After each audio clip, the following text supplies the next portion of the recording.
Evangelho de João, capítulo 8, versículo 7. E como insistissem, perguntando-lhe, endireitou-se e disse-lhes: aquele que dentre vós está sem pecado, seja o primeiro que atire pedra contra ela. E tornando a inclinar-se, escrevia na terra. Quando ouviram isso, saíram um, a começar pelos mais velhos, até os últimos. Ficou só Jesus e a mulher que estava no meio.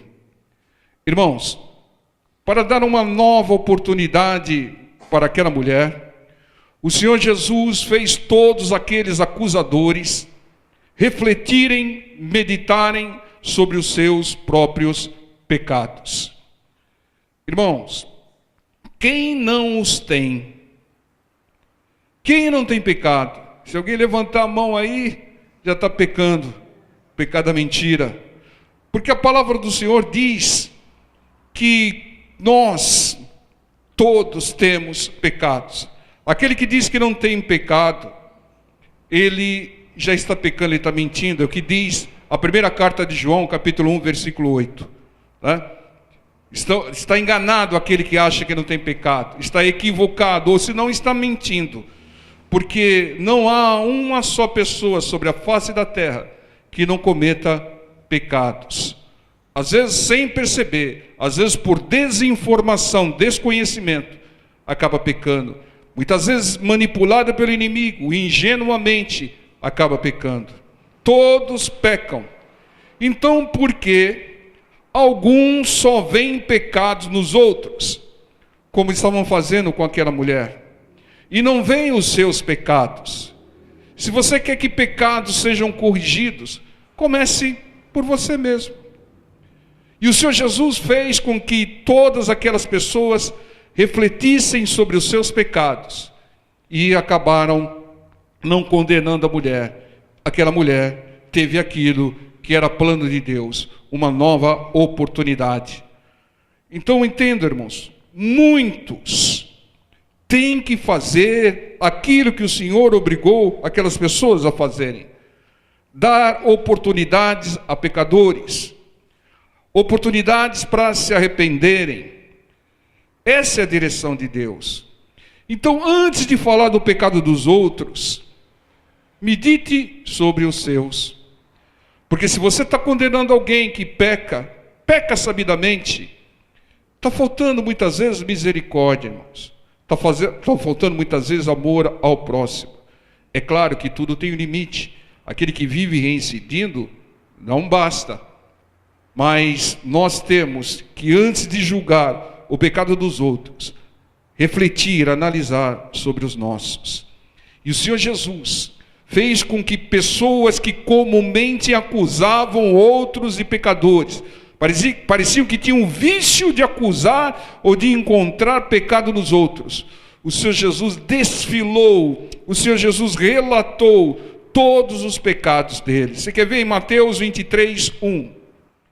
Então falou Jesus à multidão e aos seus discípulos, dizendo: na cadeira de Moisés estão assentados os escribas e fariseus.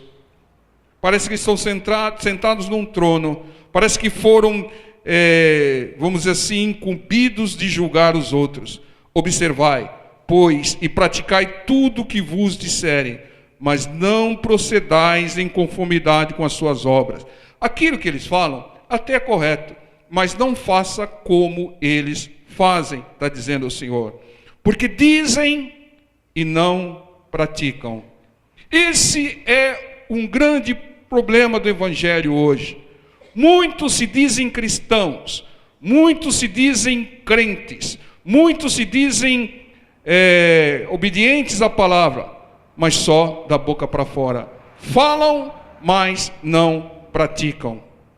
Irmãos, o verdadeiro cristão é aquele que pratica a palavra do Senhor.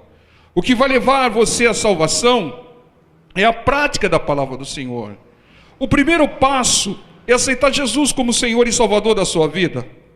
O segundo passo é descer as águas. Mas os demais passos é a prática da palavra. Uma pessoa que aceita Jesus Uma pessoa que desce as águas e não pratica a palavra, verdadeiramente, de coração, ela não aceitou Jesus, não aceitou a palavra e não respeitou o batismo, não será salvo. É a prática que faz. Nem todos que estão em Israel são israelitas, diz a palavra do Senhor. O diferencial é a prática. Porque muitos ouvem, muitos até creem, mas não praticam. O próprio inimigo crê na palavra, mas ele pratica o contrário, com o objetivo de matar, roubar e destruir. E aqui no versículo 4 diz: pois atam fardos pesados e difíceis de suportar, e os põem aos ombros dos homens. Eles, porém, nem com o dedo querem movê-los. O Senhor revelou os pecados de escribas e fariseus que costumam criticar e julgar pessoas. Será que nós não estamos agindo de igual maneira? Será que nós não estamos cobrando muito de outros e praticando pouco a palavra do Senhor? Será que nós não estamos colocando um jugo, um fardo, um peso enorme? Irmão, não pode fazer isso. Irmão, não pode fazer aquilo. Irmão, para com isso. Irmão, faça aquilo. Colocam um jugo pesado sobre outras pessoas e colocam responsabilidades também sobre os ombros e não assumem o mesmo. Querem que os outros façam aquilo que eles não fazem. Cobram de outros aquilo que não é cobrado dele e aquilo que ele não pratica. É isso que o Senhor Jesus está denunciando. Escribas e fariseus, será que esse comportamento não tem sido nosso? Será que não tem uma certa soberba gospel em nós? Termo bonito, né? Soberba gospel. Não, porque eu sou do povo de Deus. Não, você é pecador, está condenado. É isso e aquilo. E não analisa os seus próprios pecados. Esse é o mal. O versículo 5 ao 12 diz: fazem todas as obras a fim de serem vistos pelos homens, pois trazem largos filactérios, alargam as franjas dos seus vestidos, amam os primeiros lugares na ceia e as primeiras cadeiras nas sinagogas, e as saudações nas praças, e os serem chamados pelos homens de Rabi, Rabi, que significa mestre.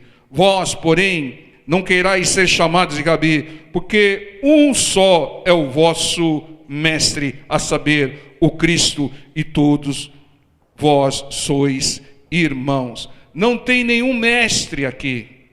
O que tem são irmãos em Cristo. Mestre é o Senhor, é o que está dizendo esses versículos aqui. Entendam isso, irmãos. E diz aqui: a ninguém na terra chamei vosso Pai, porque um só é vosso Pai, o qual está nos céus. Nem vos chameis mestres, porque um só é vosso mestre, que é Cristo. Porém o maior dentre vós será vosso servo, e o que a si mesmo se exaltar será humilhado, e o que a si mesmo se humilhar será exaltado. Essa é a direção de Deus.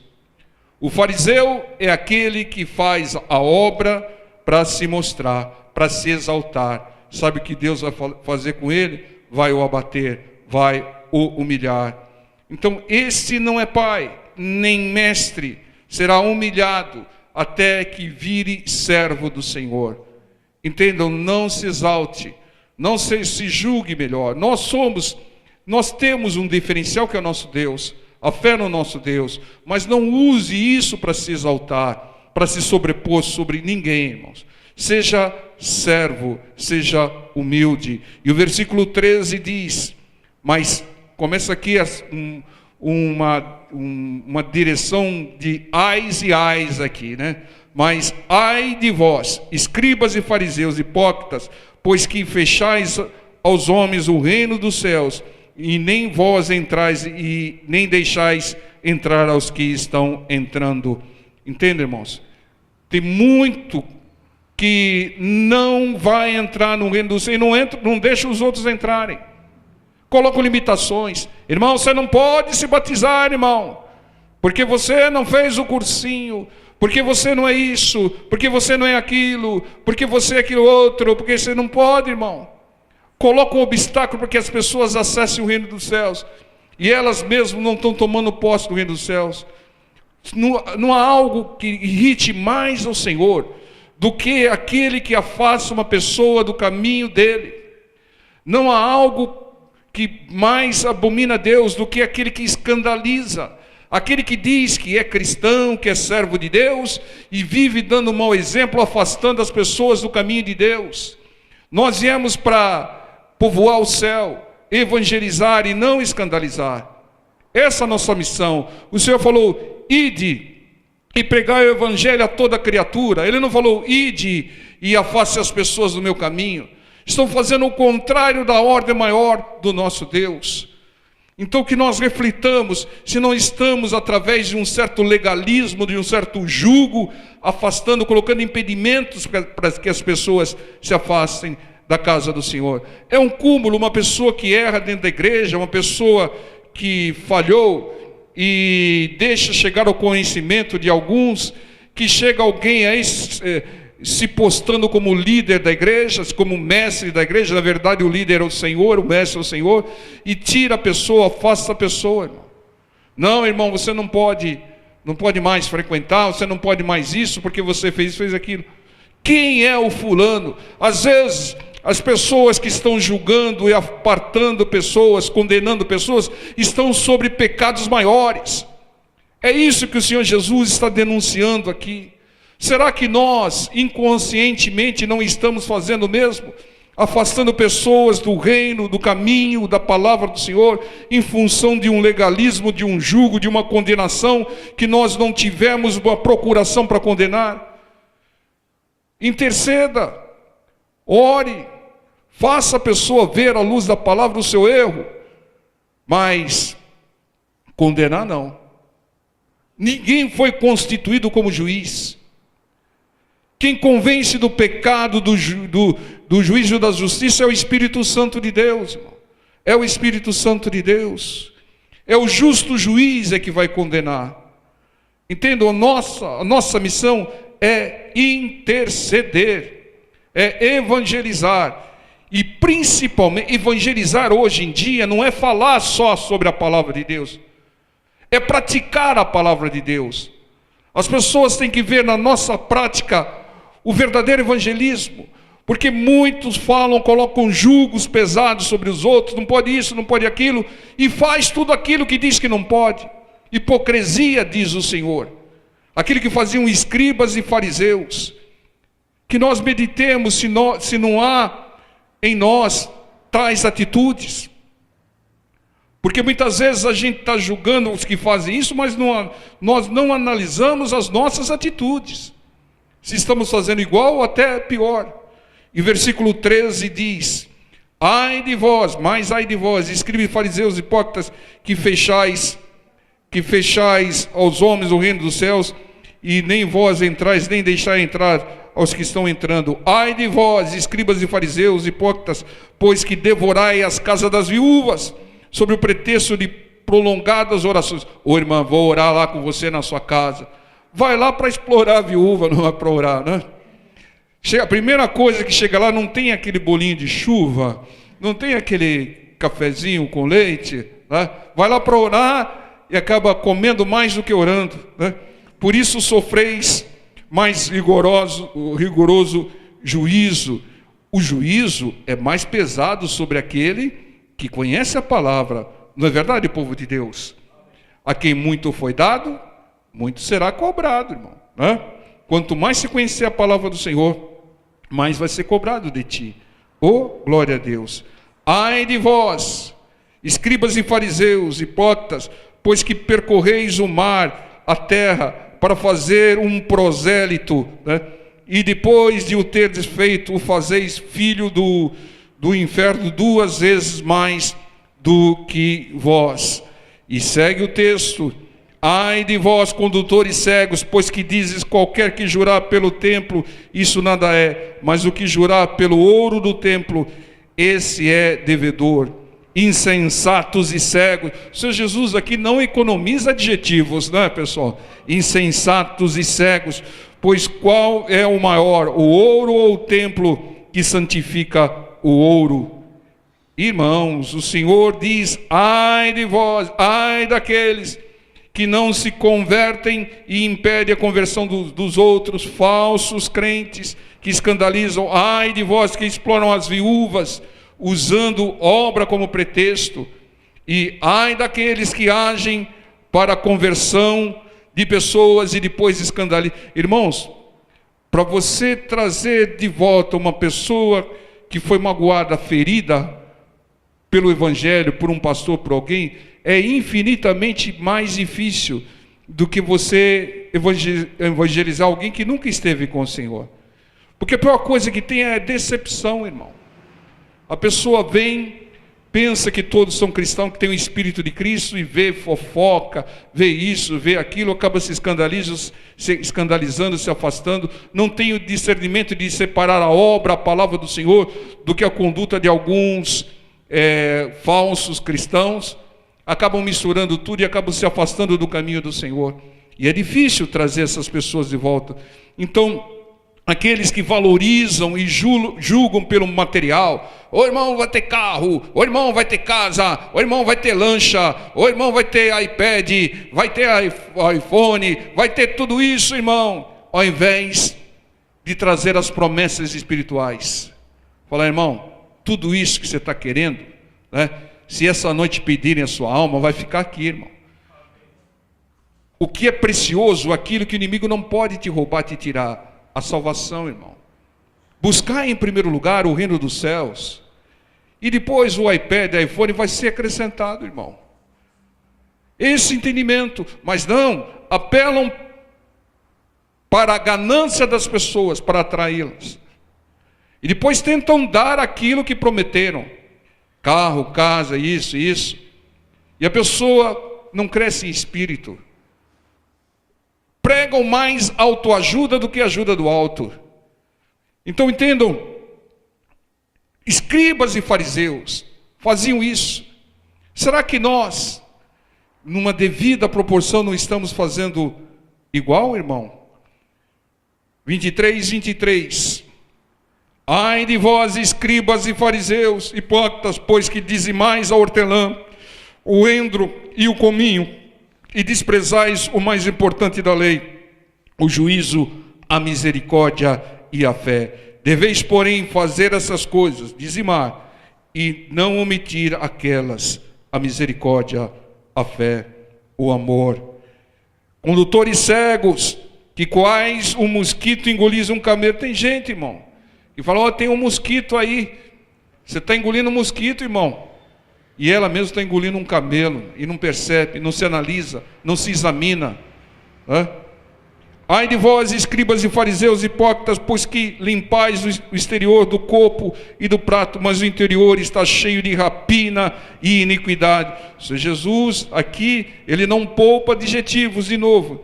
Fariseu cego, limpa primeiro o interior do copo e do prato, para que também o exterior fique limpo. Ai de vós, escribas e fariseus hipócritas, pois que sois semelhantes aos sepulcros caiados. Como eu gosto dessa expressão, né?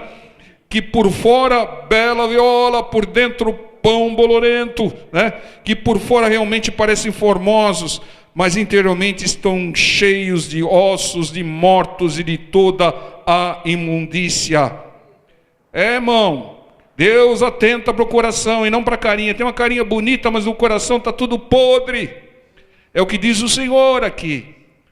Então o Senhor adverte, ai daqueles que são bonitinhos e negam o Senhor, não creem no Senhor, zombam da palavra do Senhor, escarnecem, têm um coração totalmente contaminado, um coração horrível. Como diz a palavra do Senhor, ele diz, ai daqueles, né, que não têm misericórdia, amor e fé. Devem fazer isso, tem que dizimar, tem que obedecer a palavra, mas tem que ser movido por fé, amor e misericórdia. Amor ao próximo, amor a Deus, né? Condutores cegos, né? O Senhor está dizendo, será que nós não estamos sendo condutores cegos, julgando pequenas falhas dos outros e praticando grandes pecados e não estamos nos dando conta? Será, irmão? Será que nós não estamos peneirando um mosquito, engolindo um camelo? Medite, irmão, analise. Porque não é só falar de escribas e fariseus. Aqui Deus quer que nós meditemos nas nossas atitudes, aquilo que tiver em concordância com aquilo que praticava escriba e fariseu, tira. Basta, dê um basta. E o Senhor avisa: ai daqueles que têm boa aparência externa, mas o coração está podre, contaminado, sepulcro caiado, né? Versículo 28. Assim também vós exteriormente pareceis justos aos homens, mas interiormente estão cheios de hipocrisia e de iniquidade. Escribas e fariseus, e nós? Como estamos nisso? Será que estamos praticando tais coisas? Examine-se, pois, o homem a si mesmo, diz a palavra do Senhor. Não cobre de ninguém aquilo que você não faz, irmão. Não fique apontando o dedo, porque terão múltiplos dedos sendo apontados para você. Dizemos: o fulano precisa, tem tanta gente que fala: o pastor, o fulano precisa, meu filho, minha filha, minha nora, o meu genro precisa se converter, e ela não está convertida. Fala que os outros precisam converter e ela mesma não está convertida. Medite sobre isso, analise sobre isso. Na hora que a gente se converte e começa a dar exemplo de quem é convertido, o resto da família começa a ver, irmão. Começa a enxergar que você não faz mais aquilo, que você não toma mais aquilo outro, né? Que você coloca em primeiro lugar a obra de Deus, a palavra de Deus, né? Que a sua conduta: não, disso eu não participo, não, eu não entro nesse tipo de negócio. Não, mas olha, é um negocião, e está tudo certinho, e você vai passar na frente dos outros, e vai sair primeiro para você. Não. Levar vantagem não é de Deus. Quem leva vantagem agora vai colher uma enorme desvantagem lá na frente. Não, eu não participo desse negócio. Esse tipo de programa eu não assisto também. Esse tipo de conversa aí, de rodinha, eu também não participo. Esse tipo de ambiente aí, não, mas tem umas músicas lá, uma iluminação bonita. Não, Deus não está lá e eu não vou estar lá. Então, pelo exemplo, pela conduta, as pessoas vão se converter. Não adianta falar: ora para minha família se converter, e ela mesmo, o primeiro, irmão, eu vou orar para você se converter, depois pela sua família, né? Ai do pastor se falar isso para a pessoa. Ela tira o sapato e fala: não piso mais aqui, né? Por quê, irmão? Porque as pessoas não se examinam. As pessoas querem cobrar dos outros aquilo que elas não fazem. E vivem apontando o erro dos outros, mas não vê os céus. Examine-se, se analise, antes de julgar e de atirar a primeira pedra, irmão. Não vá tirar a primeira pedra. Não, pastor, o Senhor falou: aquele que não tem pecado, eu confessei todos os meus pecados e eu vou atirar a pedra. Irmão, e a misericórdia, irmão? E a fé? E a oportunidade daquela mulher? Como é que fica? Talvez estejamos nós todos praticando pecados maiores do que aqueles que a gente tem apontado o dedo. Talvez nós tenhamos algumas condutas de escribas e fariseus que o Senhor está denunciando aqui. Talvez nós sejamos omissos com relação a algumas coisas erradas, né? A gente coloca a sujeira embaixo do tapete. Não, isso que eu faço, não, eu sei que eu estou fazendo, né? Sabe nada, irmão. Você sabe que a palavra condena e continua fazendo, arrumando desculpa para fazer, irmão. A palavra diz: não vos prendais num jugo desigual. Arruma um caminhão de desculpa para justificar se unir a um jugo desigual. Como nós pregamos no domingo, irmão, tem situações que tem que dar um basta. Aquilo que Deus ajuntou, que o homem não se atreva a separar. Mas aquilo que Deus não ajuntou, em muitos casos tem que dar um basta, irmão. Deus não ajuntou ninguém para ficar brigando e discutindo a vida toda, irmão. Deus sabe, Deus é onisciente, Ele sabe que o casal vai ficar brigando a vida toda, então Ele não uniu. Quem uniu foi a carne de cada um, o desejo de cada um, influenciado pelo inimigo. Porque Deus não une ninguém para ficar brigando e discutindo a vida toda, e se matando. Alguns até se matam. Então, não pode, tem que ir até o fim. Estão quase se matando e fala: tem que ir até o fim. Está na cara que não foi Deus que ajuntou, não foi Deus que uniu. E se não foi Deus que uniu, pode sim. Mas se foi Deus que uniu, não se atreva. Há um exemplo na Bíblia aqui que eles contrariaram a direção de Deus. Paulo e Barnabé foram escolhidos pelo Espírito Santo. brigaram e se separaram, irmão. E ali tinham a certeza que foi o Espírito Santo que uniu. O Espírito Santo falou: separai-me Paulo e Barnabé para a obra que eu tenho para eles. E eles foram separados, caminharam juntos, em determinado trecho lá, discutiram, se desentenderam e se separaram, contrariando a direção do Espírito. O que aconteceu, irmão? Surra no meio da praça, jogado num calabouço, e Deus teve que intervir com um terremoto. Entendam? Muitas vezes, a gente julga, fala: não pode. Não pode tomar Santa Ceia, não pode, não sei o que lá. E a pessoa que está julgando está sobre pecados maiores e está participando, irmão. Hipocrisia, diz o Senhor aqui. A gente tem que meditar, irmãos. Temos que meditar nisso, né? Nós temos a luz de Jesus. A luz é para iluminar as nossas vidas, para que você enxergue melhor aquilo que tem que ser mudado. A responsabilidade maior é nossa, que temos ouvido a palavra: quem muito foi dado, muito será cobrado. A palavra nos ilumina e fica mais evidente as nossas falhas. Toda vez que você ouvir a palavra, medite naquilo que você está fazendo certo, naquilo que você está fazendo errado. Ou o que eu tenho praticado não está concordando com essa mensagem de Deus. Filipenses capítulo 1, versículo 6. Tendo por certo isso mesmo, que aquele que em vós começou a boa obra, a aperfeiçoará, lapidará, melhorará, até o dia de Jesus Cristo. Deus tem um compromisso de nos aperfeiçoar, nos melhorar. Por isso Ele age, por isso Ele permite até certas aflições. Mas Ele não põe sobre nós um fardo acima daquele que nós possamos suportar. E também não coloque você fardo sobre os ombros de ninguém. Deus muitas vezes revela as nossas falhas, não para nos condenar, mas para nos corrigir, aperfeiçoar, lapidar, nos melhorar. Essa mensagem é para que nós meditemos nas nossas falhas, que nós tiremos o foco do pecador e coloque o foco em nós, que somos também pecadores. Se você não concorda com o pecado dos outros, analise os seus primeiro. Tire a trave do seu olho, diz a palavra do Senhor.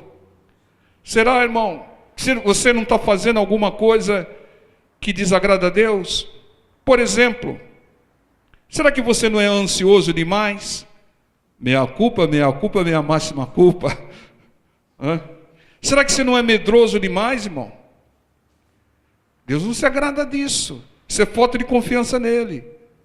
Será que você não é ganancioso demais, rancoroso demais, incrédulo, duvida das coisas?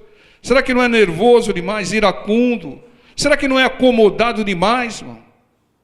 Então por que fica apontando o dedo para os outros? Analise, corrija, melhore. Irmãos, nós devemos nos aliar ao Senhor. O propósito do Senhor é nos aperfeiçoar. Está aqui. Começou a boa obra, Ele começou uma boa obra e vai nos aperfeiçoar. E só tem um que pode impedir o aperfeiçoamento de Deus sobre a sua vida: é você mesmo.